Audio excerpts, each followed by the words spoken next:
Dear students,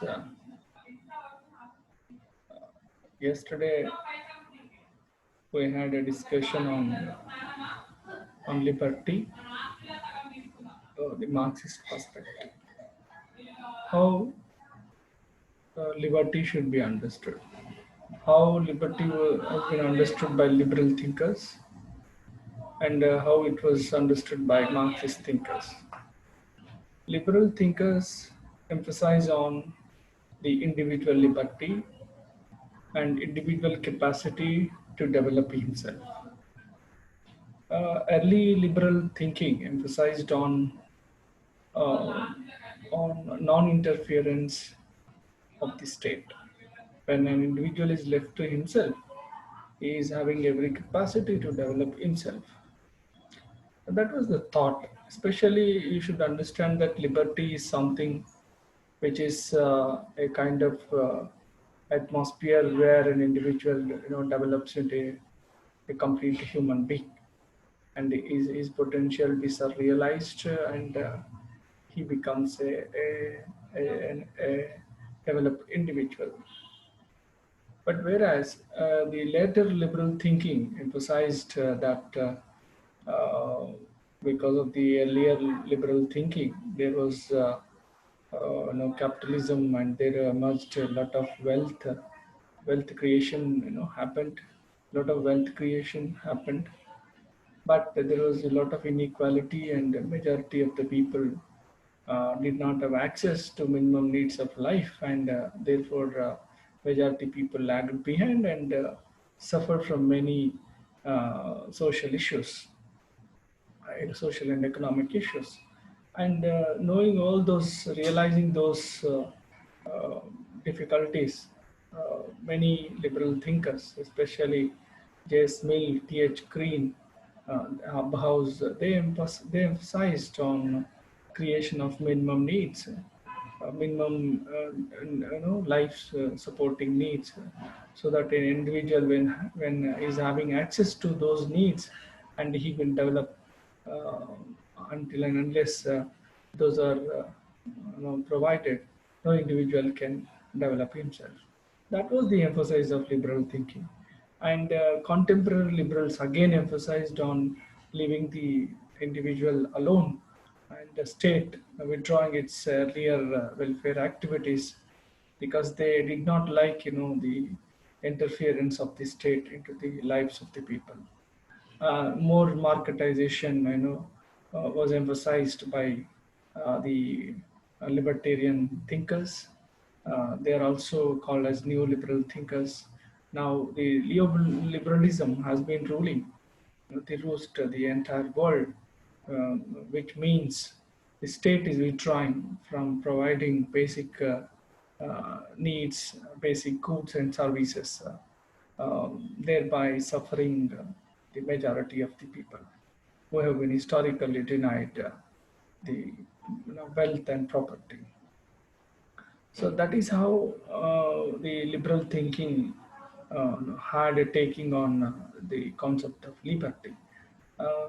Marxist thinkers, especially socialist and Marxist thinkers, emphasized on bringing about a complete change in social, economic, and political conditions, where capitalism is abolished, private property is abolished, and bringing in, a total equality, providing everybody work, and work should be seen as something which is, um, which is a kind of giving meaning to the life of a human being. And every human being, it says, realizes his life only through work. So work should be, performed not as a necessity, but as a basic human activity. When that happens, human being really enjoys the real freedom.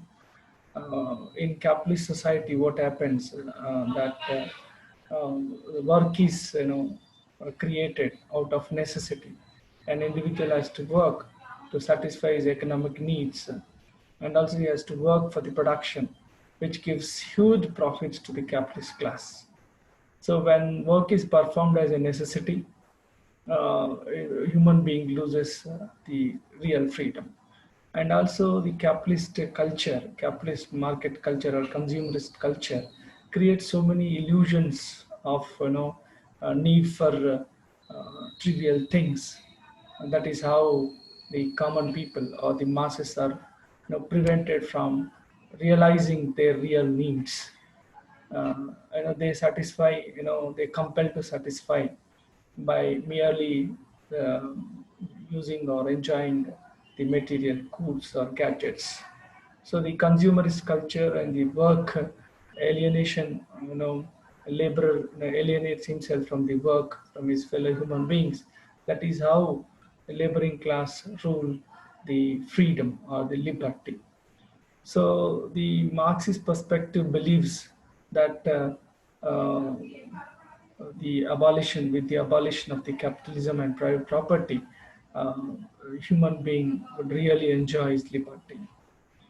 This is how we learned about the liberal perspective and Marxist perspective of the concept of liberty. Today, we are going to have a new topic which has been recently introduced in your first semester course, that is liberty, a feminist perspective. This is a very important topic. Let us have a discussion on liberty and feminist perspective. Um,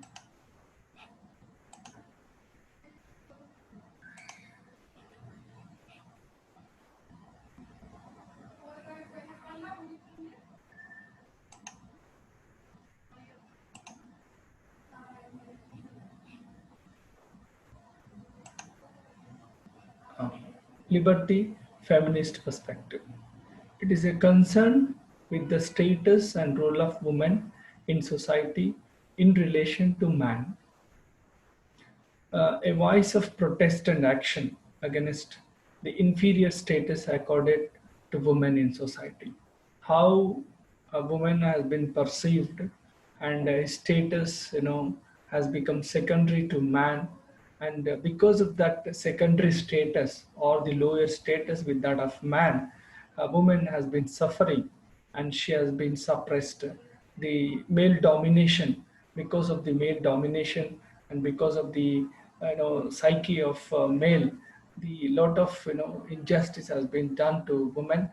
And even though she occupies very prominent place in the life of a man, she has been given a very lower position and secondary position in the society, cutting across all the nations and all the religions. So feminism is a kind of it is a concern with the lower status of women, and it works for bringing about equality between man and woman. And women should have our own identity, for which feminism has been fighting. So when we look at the liberty from the point of feminist perspective, how woman has been treated in the society, why she has been given lower status, and how the giving lower status to women is irrational, and therefore there is a need to bring about the equality of status to women. Only then a woman will have her liberty, and then she will develop on par with man. So that is how the feminist perspective perceives liberty. Without having equal status, or without having proper conditions on par with man, women cannot develop into a full human being. That means her potentialities will not come out and will not be utilized by the society at large. Why the feminism uh, has come, why feminist thinking has come into existence. It a product of institution of patriarchy. The lower status of women is because of the institution of patriarchy. Most of the societies, you take developed or developing societies, where male rule is prevailing. The rule of man is prevailing. Here, patriarchy means patri means male, archy means rule, patriarchy. So, if you take any society, male is given the ruling position, and that is how man is exercising a lot of domination. Because of this domination of man over woman, the woman has been suffering, and the suffering of women is the main concern of the feminist movement. The early feminists emerged in the wake of Enlightenment movement. Enlightenment movement, began in 16th century, which emphasized on rationality and humanism, and how man became center of the society. Along with the man, it was the woman also. So it sought Enlightenment movement sought to include equal rights to women on par with men. In contemporary world, the issue concerning the status of women is sought to be understood by drawing distinction between sex and gender. Now, in the contemporary world, the debate about feminism is centered around the main and important concept, that is sex and gender. What is sex and what is gender? That we have to understand. Let us see. Sex and gender. Sex is biologically given, which refers to physical differences that are unchanging. Here, sex shows the physical differences between a woman and a man. The physical differences are, cannot be changed.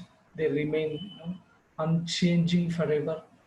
And gender is conceptualized as social and cultural construct which varies from society to society.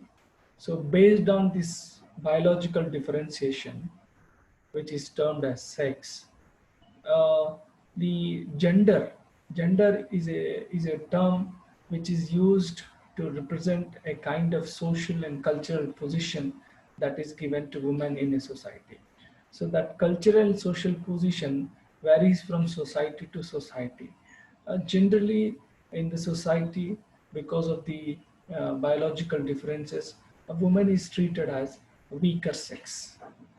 So, but even today, in a world where technology is playing vital role, there is no rationality in having, a kind of opinion based on biological differences, because women can do equally whatever work, a man can do.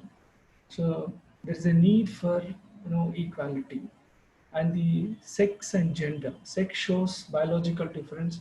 Gender shows the social and cultural attributes, that are attributed to women, which most of the time give lower position to women, socially and cultural, which is not rational in the context of technological world uh, that is there today. Feminists argue that sexual differences are exaggerated so that patriarchal system can be maintained. Here, the domination of man has been possible because of the uh, trend in the society that the differences, biological differences, are exaggerated, where woman biological construct is treated as or is considered as weak, and therefore woman has been given lower position, which is irrational and which is inhuman. Now, what no liberal feminism? So, liberal feminism is a feminism which gives importance to a liberty of women through incremental changes, through reform, the reforming the existing institutions in the in the society. You take political or social institutions now should be reformed so that women participate equally in all the institutions that exist in the society. Either it may be family or it may be any political organ or organs of the government, where women should be encouraged to participate more and more in the organs of the government and in the social activity that is given importance, that is considered to be important in the society. Uh, the liberal feminists argued that both men and women are essentially rational creatures. Here, rational creatures means the quality of a human being to think rationally uh, does exist in women and men. The rational element is equally existent is existing in women and men. But traditionally, woman is cast in the image of an emotional and playful creature rather than a rational creature. Here, most of the time in many societies, woman is cast in the image of an emotional, a weaker, being, and also playful creature. She's like a toy. She's like a adult. She's like a playing creature. And men never think. Generally, men don't think that women are also rational creatures. They have same wishes and emotions as that of man, and also wishes and wants as that of man. That doesn't happen always. Women even asking for a minimum need, or asking for something which people want, is considered to be traditionally not good. But that kind of thinking in the society is not good or is not rational. Mary Wollstonecraft. She was a great woman of Britain who wrote many books on the status of women, and she has been a constant advocate of the rights of women uh, with that of men. Uh, Taught from their, she says, it's a famous quotation, taught from their infancy that beauty is woman's scepter, the mind shapes itself to the body, and roaming around its gilt cage only seeks to adorn its prison. It shows how woman is given lower position, and how she has been brought up with a lot of brainwashing, because of which she considers the existing traditions as rational, even though they are not so. And she becomes the great protector of all blind traditions, because of the way she has been brought up. She has been brainwashed. uh, John Stuart Mill, 18th century thinker. Uh, he wrote an essay on liberty, and also he wrote another book, Subjugation of Women, in 1869. He argued that more equal relationship between men and women as marriage partners would ameliorate, will make better the qualities of life for both and women. So he argues that when male and female uh, are treated on par, or as a marriage partners, when they treat each other equally, then both will benefit. It is not only women who benefit out of the equality and equal existence. It is also male who will definitely benefit when woman is given equal status. Um, and then among the contemporary liberal feminists, Betty Friedan and Carol Bateman are prominent thinkers. Betty Friedman advocates widespread access to crush centers and similar facilities to enable women to combine effectively professional careers and family responsibilities. Here, woman is traditionally been seen as the more and more responsible in bringing up the children, and also bearing children, than men. And therefore, because of this traditional responsibility that has been given to her, and she feels more responsible towards her children than male. And because of this, she could not balance, family life and professional life. And here there is a need for balancing these two lives, And for the balancing of this two life, professional and family life, there used to be so many crash centers and other similar facilities, so that her children are looked after while she works during the daytime. When those facilities are given in some of the developed countries, there are a lot of facilities for women to work and to succeed in her professional life. That is how Betty Friedman advocates a lot of facilities to women. Carol Pateman, Carol Pateman is widely known for her synthesis of conceptual problems in liberal democratic theory, a theory of patriarchal basis of sexual politics. Here, she combines how in democracy equal rights should be given, how women should be treated on par with men, even then.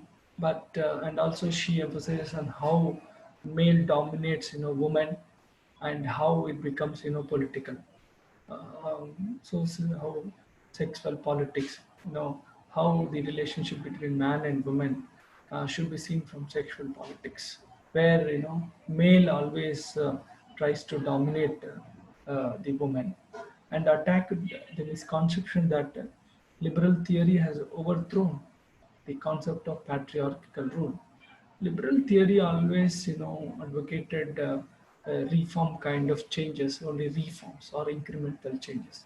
It has never thrown the concept of patriarchal rule, which is deeper in the society, where you find always male in a dominating position, and woman is always positioned in secondary position. And this patriarchy is very strong in almost all the societies. Those patriarchal conceptions, or those patriarchal tendencies in the society have not been completely removed, have not been completely wiped out from the society. This liberal theory, which has been there for 2 or 3 centuries, has not overthrown this deep rooted patriarchal system in the society. A socialist feminism. Sheila Raubatham maintained that the struggle for women's liberation is essentially bound with the struggle against capitalism. She has shown from historical evidence that class exploitation and women's oppression are closely linked phenomena. She believes that capitalism, the laboring class, and their labor has been exploited, and they are paid very less salaries. There is a lot of inequality in capitalism, and the market forces would lead to this oppression of not only laboring class but also women. Because when you do not have equality as economic condition, it is similar that women suffer like men or laboring class. So the exploitation of the laboring class and oppression of women happen in the capitalist system, where there is inequality, where there is a kind of means of production or property and wealth is kept in few hands. That leads to a lot of inequality, that leads to exploitation of the laboring class, and also the oppression of women. Once this capitalism is abolished, and private property is abolished, or means of production gets nationalized, then there will be less and less equality, there will be less and less inequality, and it would lead to the overall development of women, and our suffering or oppression would be lessened. Radical feminism. Radical feminism that arose in mid 20th century focused on the all-pervading male domination in society and calls for overturning of gender oppression. So the gender oppression is very strong in the society because of the patriarchy, until and unless the revolutionary reforms are brought in, there cannot be change in the position of women. That is what radical feminists believe. Shulamit, Firestone, and Kate Millett are regarded to be the two pillars of radical feminism. So, by looking at the constant failure of the liberal thinking over a period of time, the radical feminists, have emerged who focus on, complete, overturning of, gender oppression. So that is how, radical feminists believe. Only with these radical reforms, these revolutionary reforms, women's status and her liberty will be protected. Uh, then Kate Millett argued that the relationship between the sexes is based on power and further sustained by ideology. Hence, it should be treated as, political relationship. And technology and freedom. There have been lot of technological changes, uh, like, reliable contraception, baby foods, and test tube babies. These provided a woman the means of freeing themselves from tyranny of the reproductive biology. Here, because of the reproductive biology of a woman, she has to bear children and she has to look after the children. This bearing and looking after the children is the most, in traditional societies is considered to be most important and most basic function of women, and therefore women are, suppressed. Women are given, secondary role in economic and political and social activities. She is almost, confined to these two activities, childbearing and child rearing. And this is a great hindrance in bringing about change in her role. And because of the technological developments, and also these technological developments have diffused the childbearing and child rearing role, uh, and the technology has given this role to society as a whole, men as well as women.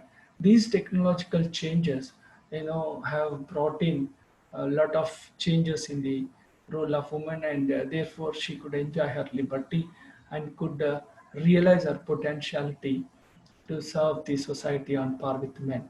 So gender equality, gender mainstreaming, gender sensitivity, gender budgeting, and other technological terms. Here, gender is a kind of emphasis on social and cultural role of women, how socially and culturally has been responsible. The social and cultural institutions are responsible for the lower status of women. So this it's a kind of, man's creation of, inequality with regard to women, and therefore this gender equality, gender mainstreaming, gender sensitivity, gender budgeting, and other technical terms are frequently used in contemporary feminist discourses and have given the women's movement conceptual sharpness and theoretical soundness. Now, there has been a lot of change where women is encouraged to participate equally on par with men. Even then, even then, because of the patriarchal system that is existing in societies, that is, very deeper in the society. Because of that, men are having a kind of perception or having a psyche, of, treating women,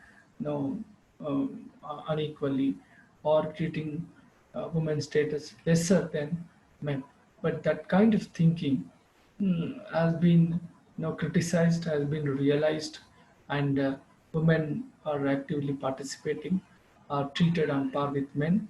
But still, there are strong traditions, strong patriarchal systems which encourage inequality of position of women.